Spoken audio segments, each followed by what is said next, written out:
Beberapa hari berlalu. Di pagi hari saat orang-orang menikmati akhir pekan mereka untuk bersantai dan beristirahat dari rutinitas, Raka justru tetap menjalani aktivitas rutinnya.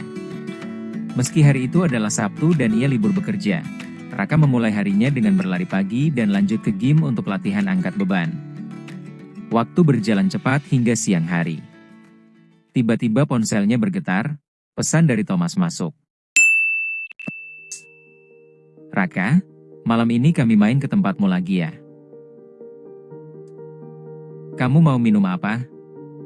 Nanti aku yang beliin." "Apa aja. Lagian aku gak terlalu suka alkohol. Aku cuma ngikut aja." "Oke, sampai ketemu malam nanti."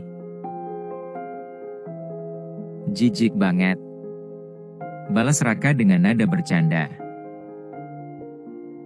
Sepulang dari gym, Raka kembali ke apartemennya. Setelah membersihkan diri, ia duduk bersantai sambil menonton film. Dengan Zero, seekor otter peliharaannya, tidur melingkar di sampingnya. Namun, di balik layar film yang bergerak, pikiran Raka justru melayang ke suatu tempat yang lebih dalam.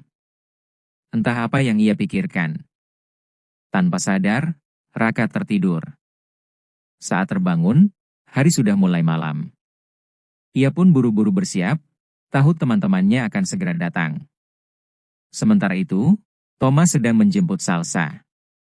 Namun sesampainya di rumah Salsa, gadis itu belum selesai berdandan. Thomas menunggu dengan wajah kesal. Setelah Salsa siap, mereka berdua melanjutkan menjemput Alia.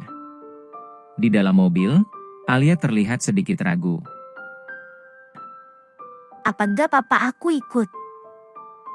Soalnya aku baru kenal dia." "Kamu udah kenal Raka, kan? Gak masalah, dia santai orangnya."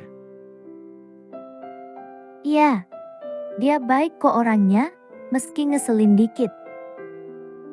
Pasti dia senang kalau banyak orang." Tak lama kemudian, mereka tiba di apartemen Raka. Alia tampak gugup, namun ia mencoba menyembunyikannya agar tak mencurigakan.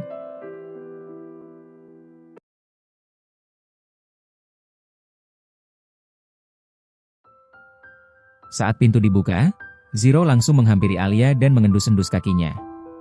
Salsa tertawa. "Wah, Zero kayaknya suka sama kamu, Al." Alia tersenyum hangat sambil membelai Zero. "Oh, jadi namanya Zero ya? Lucu namanya." "Iya, namanya Zero lucu kan?" Dan untuk sesaat Raka hanya memperhatikan dalam diam. Mereka berkumpul di ruang tengah, menonton film bersama. Tapi perhatian Alia lebih banyak tercurah ke Zero yang aktif bermain dengannya sambil curi-curi pandang ke arah Raka. Di tengah suasana santai, Thomas mengusulkan sebuah permainan. "Gimana kalau kita main truth or dare? Aku pengen tahu lebih banyak tentang kalian," dalam hati Thomas terutama Raka. "Aku ingin tahu tentangmu." Semua setuju, dan permainan pun dimulai. Thomas memilih dare, ia harus memposting foto aibnya sendiri di media sosial. Tawa pun pecah. Sekarang giliran Salsa, dia memilih dare, ia harus pura-pura meminjam uang ke salah satu kontak di ponselnya. Mereka tertawa geli melihat respons kaget dari orang yang dihubungi. Berlanjut ke Alia, dia memilih truth. "Sebutkan penyesalan terbesarmu." Alia menunduk sejenak, lalu melirik ke arah Raka. "Jadi penyesalan terbesarku adalah aku pernah mengecewakan seseorang sekali dan dia sedih dan kecewa. Tapi dia juga memaafkanku dan aku berjanji tak akan mengecewakannya lagi. Tapi akhirnya aku mengecewakan lagi dan aku baru mengetahui dan menyadari sekarang kalau dia ternyata tulus dan baik. Tapi setelah aku menyadarinya, dia sudah pergi dan tak akan pernah kembali lagi." Suara Alia gemetar. Salsa menenangkan dengan menyentuh lengannya. "Udah jangan nangis. Gak apa-apa kok. Yang terpenting kamu udah menyadarinya. Dan mungkin orang itu sudah memaafkanmu sekarang." Giliran berikutnya adalah Raka. "Truth. Apa titik terendah dalam hidupmu?" Raka diam. Ia menarik napas panjang, lalu tersenyum miring. Maaf saja, hidupku selalu di atas, gak pernah ada di titik rendah. Thomas dan Salsa langsung berseru, kecewa karena Raka terlihat tidak serius. Rakanya tertawa dan berkata, Aku gak terbiasa bercerita, aku gak seperti kalian, yang bisa bercerita dengan mudahnya. Aku selalu memendamnya sendiri, mau itu ke orang tua, sahabat, ataupun pacar. Bukan aku gak bisa, lebih tepatnya.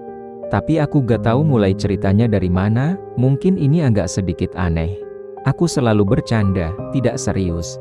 Mungkin itu cara aku untuk menghilangkan rasa kosong dan rasa sepiku, makanya, aku selalu bercanda, karena aku ingin menutupi rasa itu. Suasana mulai hening. Raka melanjutkan dengan suara lebih dalam. Kalau boleh jujur, mungkin titik terendah dalam hidup adalah saat aku lulus kuliah. Aku sulit cari kerja, aku ngelamar sana-sini, selalu gagal. Dan yang paling bikin nyesek, teman-teman yang dulu, aku bantu mereka menjauh. Tak ada yang membantuku, dan orang yang aku sayang waktu itu juga pergi meninggalkanku, dan saat itu, aku merasakan semuanya sendirian. Salsa bertanya pelan. Terus kalau kamu mau cerita, atau tempat curhat ke siapa? Nggak ada, aku pendam dan rasakan semuanya sendirian. Mungkin tempat, ceritaku hanya, aku salurkan, semuanya, untuk menggambar. Tapi itu dulu, sekarang aku, udah lama tidak menggambar. Kenapa? Karena yang aku tahu menggambar adalah hobinya Raka, meskipun dulu aku selalu tidak mengerti apa yang dia gambar. Matanya berkaca-kaca. Karena saat aku mau memulai untuk menggambar lagi, aku teringat momen di mana aku harus melepaskan orang yang aku sayang saat itu. Dia beralasan ingin menikmati masa mudanya.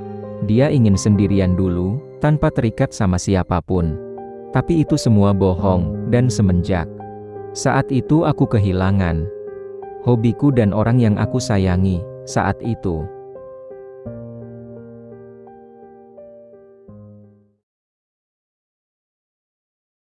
Alia terdiam, menunduk dalam diam. Aku tahu yang Raka, maksud itu aku. Dan aku tidak menyangka kalau yang aku lakukan waktu itu menyakitinya. Suasana jadi hening tapi Raka mencairkan suasana.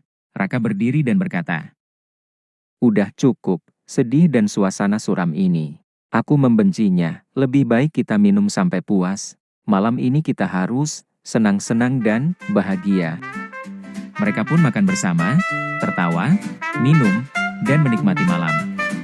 Thomas dan Salsa yang terlalu banyak minum akhirnya tertidur. Kini hanya tersisa Raka dan Alia di ruang tengah. Raka berjalan ke balkon, menyalakan rokoknya.